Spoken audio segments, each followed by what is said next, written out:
আসসালামু আলাইকুম। Secondary school বিডির পক্ষ থেকে সবাইকে অনেক অনেক শুভেচ্ছা। প্রিয় বন্ধুরা, কেমন আছেন আপনারা? আশা করি অনেক অনেক ভালো আছেন। আজকে আরেকটি নতুন টিউটোরিয়াল নিয়ে আপনাদের সামনে হাজির হয়েছি। তো আজকের টিউটোরিয়ালটি হলো এক্সেল ওয়ার্ডের MS এক্সেল সফটওয়্যারটির বিশেষ কিছু ট্রিক্স নিয়ে আজকে টিউটোরিয়াল তৈরি করব। তো বন্ধুরা, আমরা একটি প্রজেক্ট ওপেন করব। আচ্ছা, এখানে দেখতে পাচ্ছেন কিছু প্রজেক্ট আমরা দেখতে পাচ্ছি। তো এখান থেকে আমাদের আজকের যে ফার্স্ট ট্রিক্স, সেই ট্রিক্সটি হলো যে কিভাবে অতি সহজেই অনেক বড়, লম্বা এবং অনেকগুলো সংখ্যা বিশিষ্ট সেলগুলো যোগ করা যায়। তো বন্ধুরা, আপনারা হয়তো জানেন যে যোগ করা এটা তো তেমন জটিল কোনো বিষয় নয়। এটা আমরা সাধারণভাবে যদি লিখি তাহলে এইভাবে আমরা যোগ করে নিতে পারি।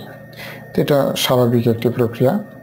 তো এভাবে করা সম্ভব, কিন্তু আমি আজকে আপনাদেরকে যে ট্রিক্সটি দেখাবো সেটি হলো বিশেষ ট্রিক্স, যে এইভাবে আমরা এটাকে তৈরি করতে পারতাম বা পারবো। যারা জানেন তাদেরকে অসংখ্য ধন্যবাদ যে আপনারা এটা জানেন।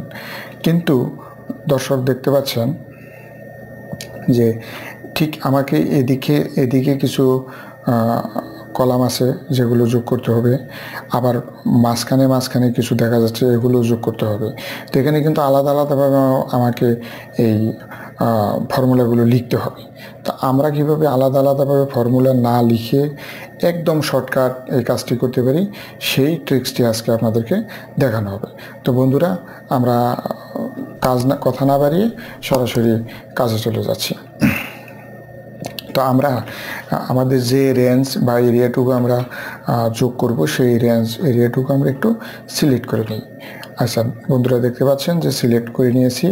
এখন আমি এখান থেকে শর্টকাট মেনু Ctrl+G, এই ধরনের একটু উইন্ডো পাবেন।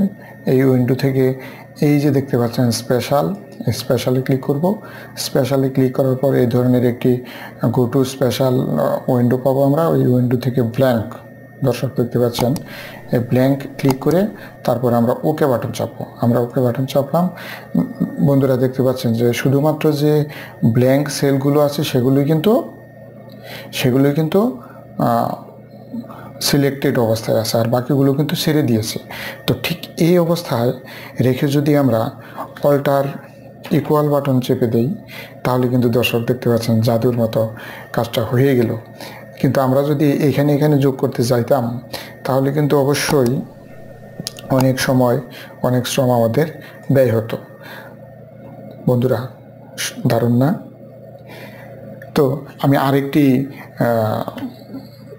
ট্রিক্স আপনাদেরকে দেখাবো, ট্রিক্স নাম্বার 2। সেখানে আমি চলে যাব আরেকটি শিটে, সেখানেও কিভাবে অতি সহজে যোগ করা যায় সেটি শর্টকাট মেনু দিয়ে সেটি এখন দেখাবো।